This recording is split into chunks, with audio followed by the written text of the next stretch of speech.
Hi everyone, so here we are at the end of the 8-week course. Yellow tomato. These have been a huge disappointment. Not had very many of those this year, so I suppose I should be lucky for that one really. How to conclude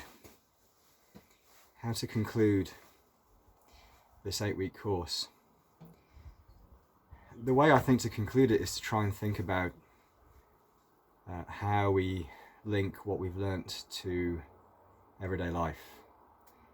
But as ever, let's see if we can do that whilst also taking the opportunity to do a bit of practice. So, inviting you to adopt a posture, either sat or laying down or stood up as I am here.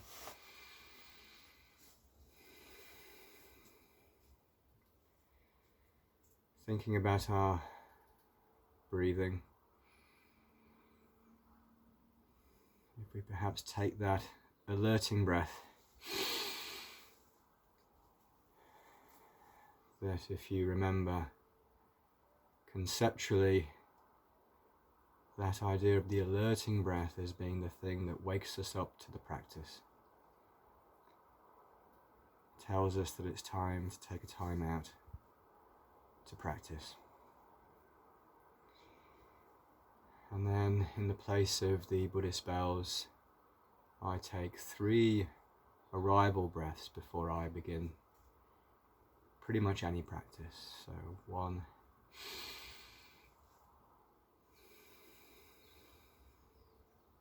2,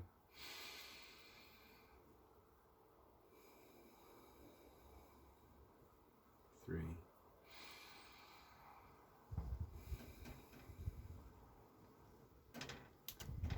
And again, just inviting you to breathe in silence for a few moments.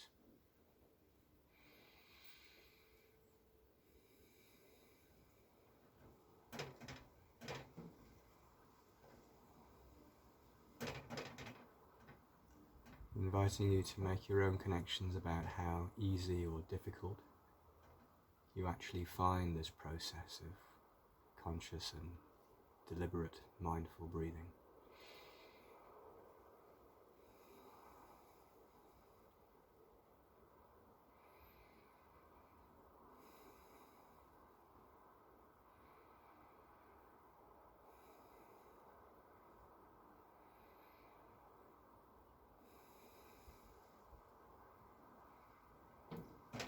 Leaving you perhaps to think about the axioms of mindfulness. I, A, intention, attitude, awareness. Intending to come to this practice to try and connect with our body and our breath. Accepting that this may prove very difficult. Accepting that we will fail, if we want to use that word. Accepting that our minds will wander. But also accepting, linking to the final axioms of mindfulness, that noticing that, just noticing things is at the heart of mindfulness practice. And if you notice your mind wandering, whether it be in this practice now or at any point in life, when your intention is to be doing something or to be with someone and you find your attention is wandering, remembering this wonderful, permissive, kind idea that you can come back to the breath. Come back to this moment.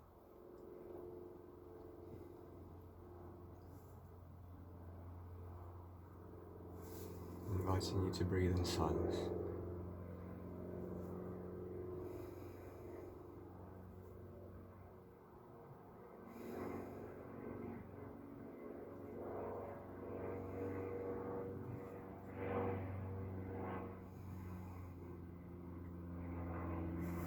Acknowledging that I can hear that plane.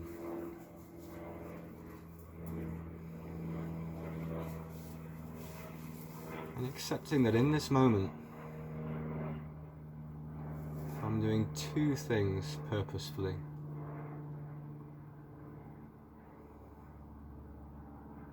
I am aware and I am noticing the noise of that plane.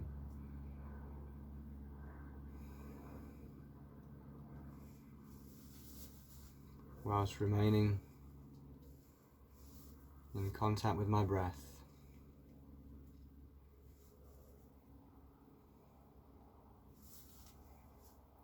And as the noise of that plane dissipates, coming back to my breath and my body.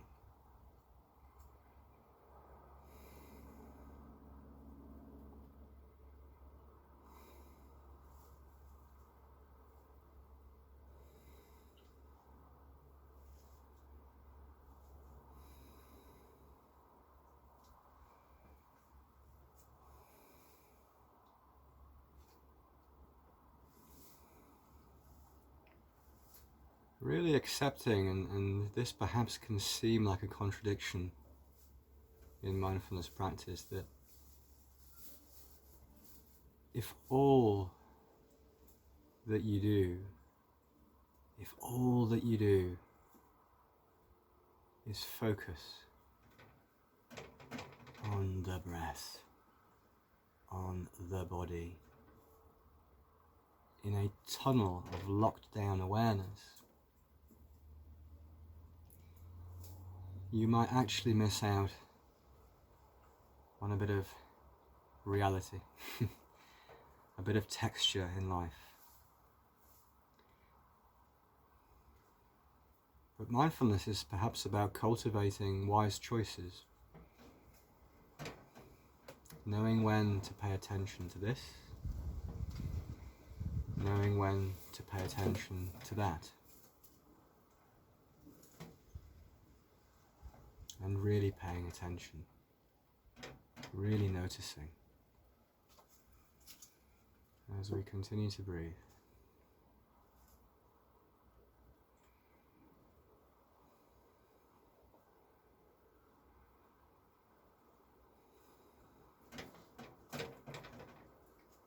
And as we begin to think about the transition out of this breathing practice,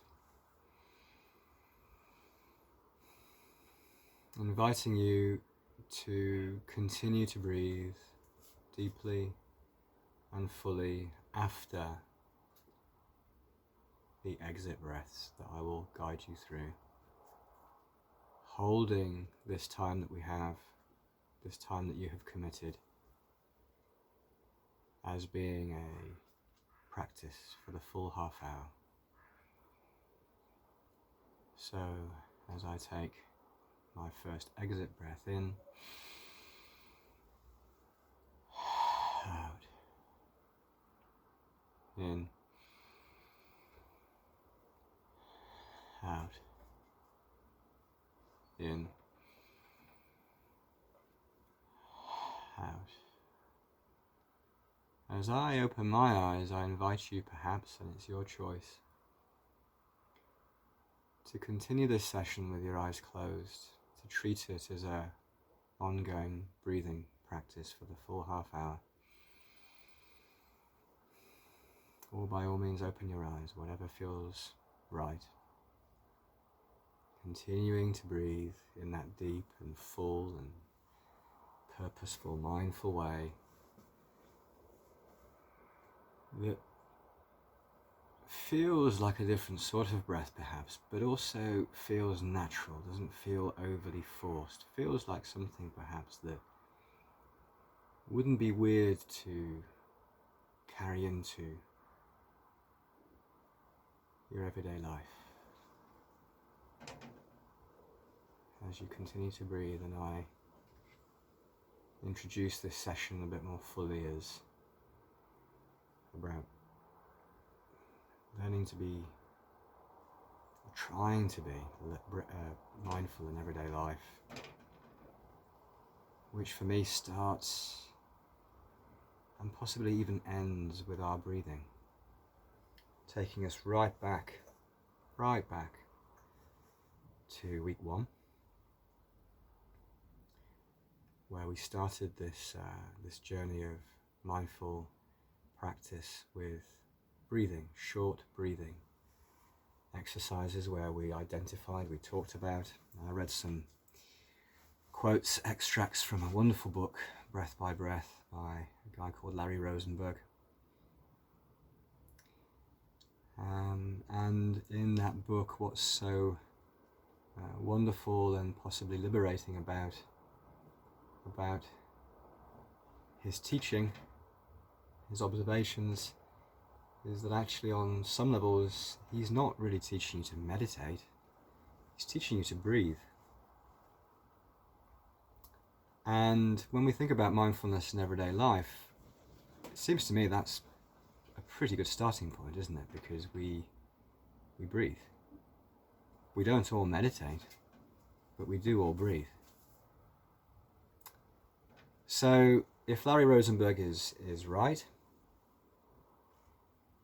in pointing, for example, to the Anapanasati Sutra, pointing to the fact that for over 2,500 years there's been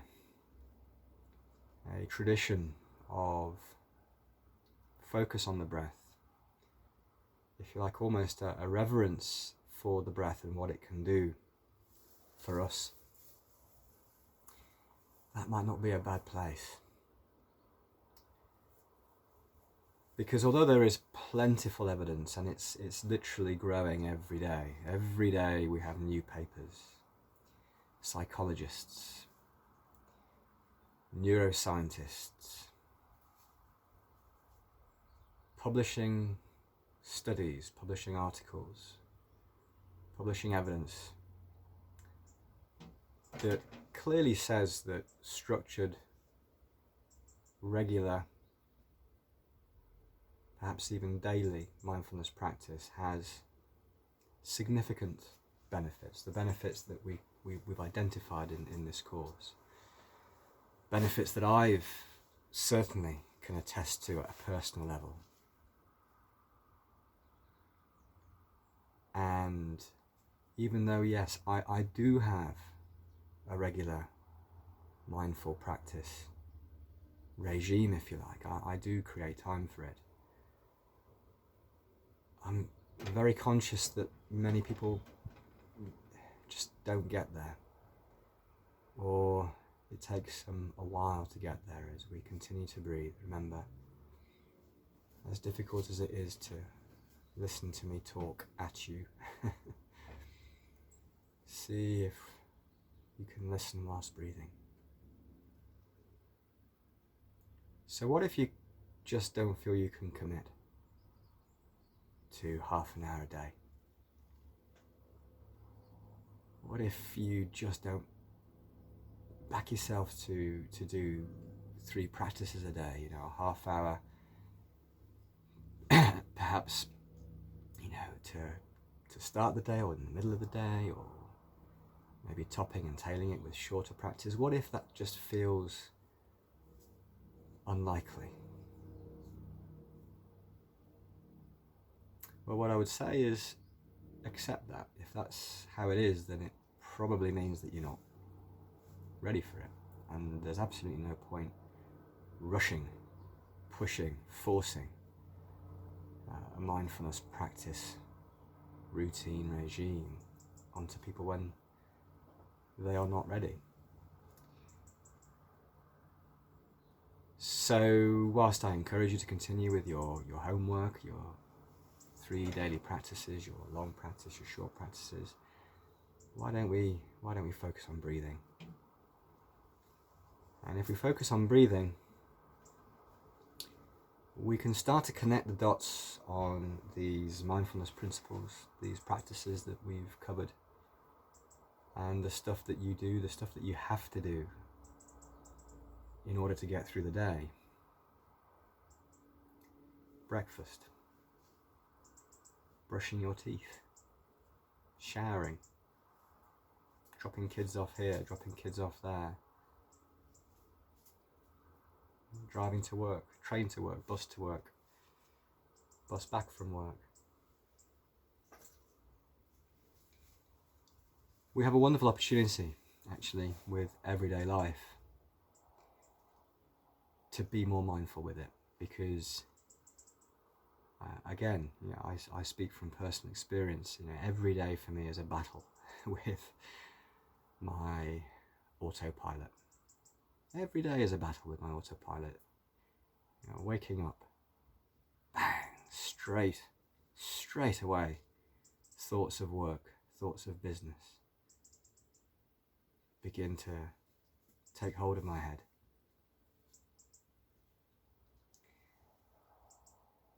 I doubt that will ever stop. I doubt that will ever stop as we continue to breathe.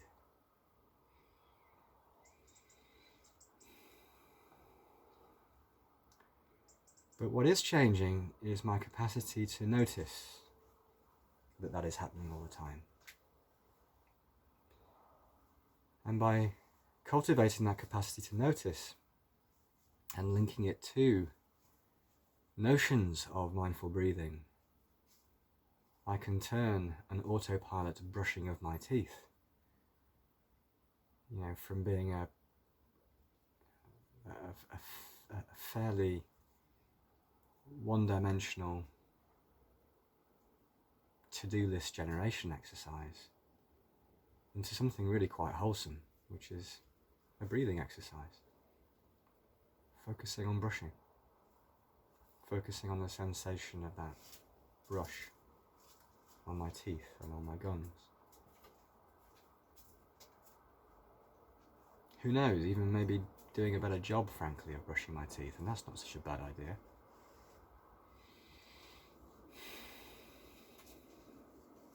It's 2 minutes. Nobody can tell me that 2 minutes is going to be the difference, is going to be the make or break. Between a successful, productive day and a day devoid of success and outcomes.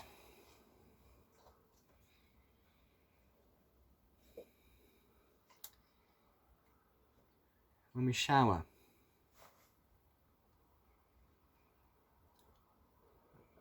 every day when I shower, as I tune into the sound of my lovely Labrador Annie having a drink.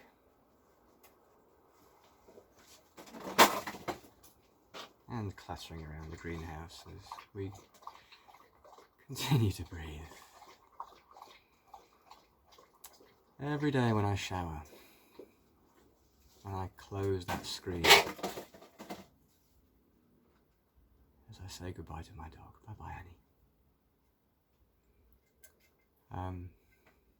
Every day when I close that screen,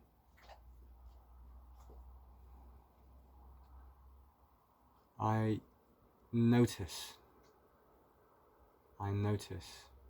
that my default setting is doing mode, is thinking mode, planning mode, listing mode, remembering to do things mode. But we are cultivating this wonderful capacity to notice. And when I notice, I can change. I can change from doing mode into being.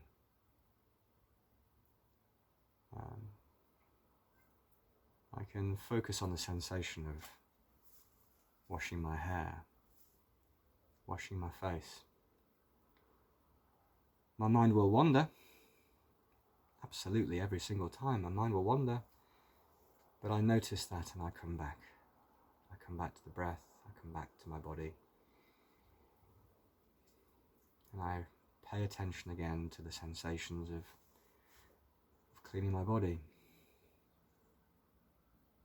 Feeling that water. Actually, such a wonderful feeling. Warm water.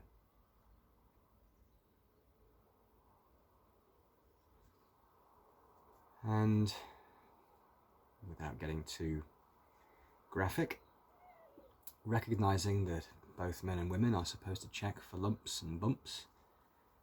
So I check for lumps and bumps, and perhaps it's not such a bad thing to do that properly, to be mindful, to be focused, to pay attention to that and only that whilst I'm sharing. Yeah, noticing what I'm feeling, and hopefully I'll feel it's all normal.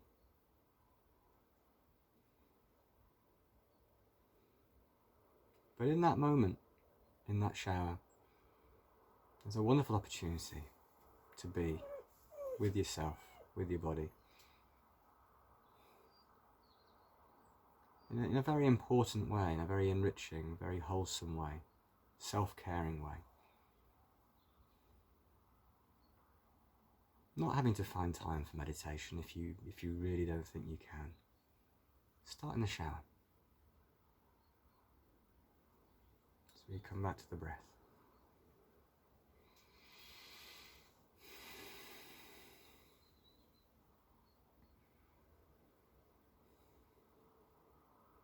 Washing our hands. We should always wash our hands, shouldn't we, boys and girls, after we've been to the loo? In these extraordinary times that we live in, we'll find ourselves washing hands at other points in the day.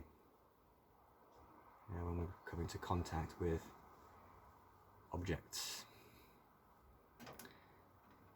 that we have to fear, sadly, might be harmful, might carry a harmful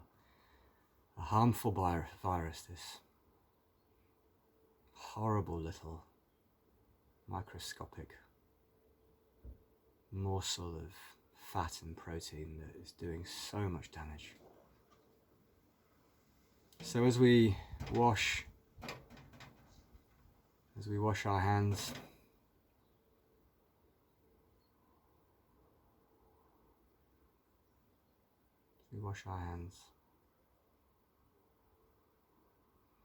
remembering all those instructions, invitations to wash our hands properly for 20 seconds.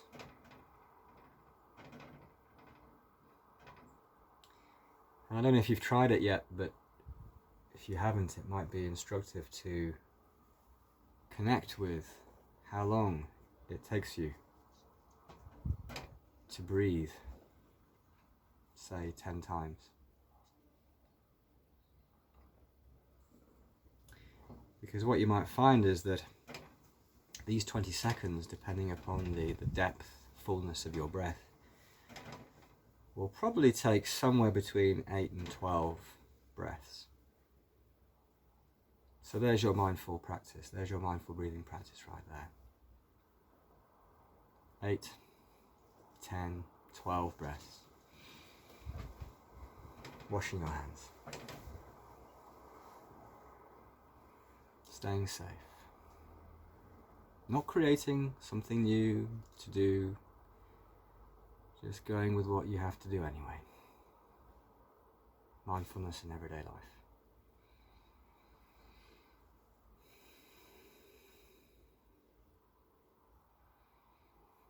As you continue to breathe.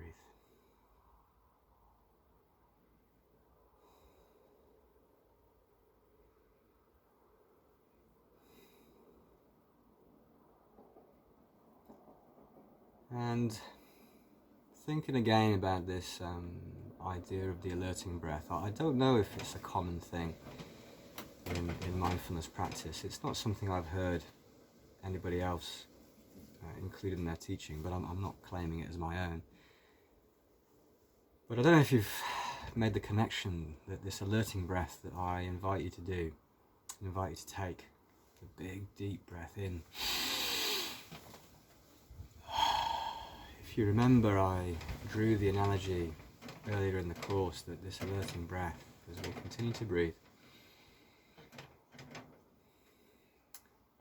is deliberately designed to be so deep, to take us so near the edge of what's comfortable and beyond, that the analogy that I drew was of staying under the pool for too long.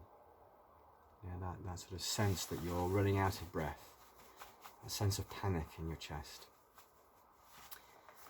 And that's a deliberate thing, because I suppose what I'm trying to do is introduce the idea that that's possibly a good way of getting attention, getting your mind's attention. And recognizing that your body will do that quite often in a typical day, because you will, if you're anything like me, you will encounter challenge in your day. You will encounter idiots, frankly, every day. Unreasonably demanding people, unfriendly people. Just dickheads, frankly. It's just going to happen, isn't it? As I invite you to continue to breathe before you start thinking about these idiots and dickheads, and your breathing suddenly goes out of kilter. The fact is, we will come across challenge. We will come across stressful situations. And certainly for me, that stress, that frustration, anger, the crucible for that, where it starts, is my chest. It's that heartbeat, it's that adrenal response, that stress response, that sympathetic nervous system kicking in. Now again, with this wonderful capacity to notice that we're trying to cultivate with mindfulness practice, if we continue to cultivate paying attention to bodily sensations, really noticing signals from the body, and linking them to this kind of stuff that we do when we breathe, we find that actually what this alerting breath is very similar to how it feels in life, when our body, in a sense, is crying out, telling our mind, look, I need you to pay attention because I'm going to lose it here. Yeah? I'm going to swing for this guy. Yeah? Physically or metaphorically, verbally. And that capacity to notice is then, if you like, an anchor of sorts. It's an anchor that enables you to take stock, take a step back, literally take a breath. Maybe take more than one breath, in a way that doesn't feel weird, doesn't look weird. If you're maybe even taking that breath in front of the idiot.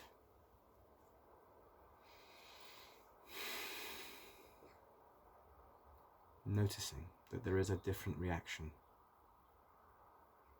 Mindfulness teaches us, gives us practice in responding to stress. It enables us to make better choices, to react differently in stressful situations.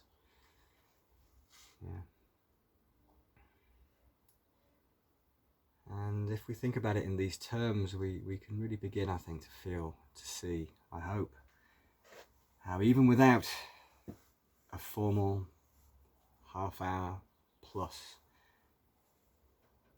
daily meditation practice, we can take something from this process. We can take something from mindfulness that can be enriching and super helpful as we navigate through the treacherous waters of life.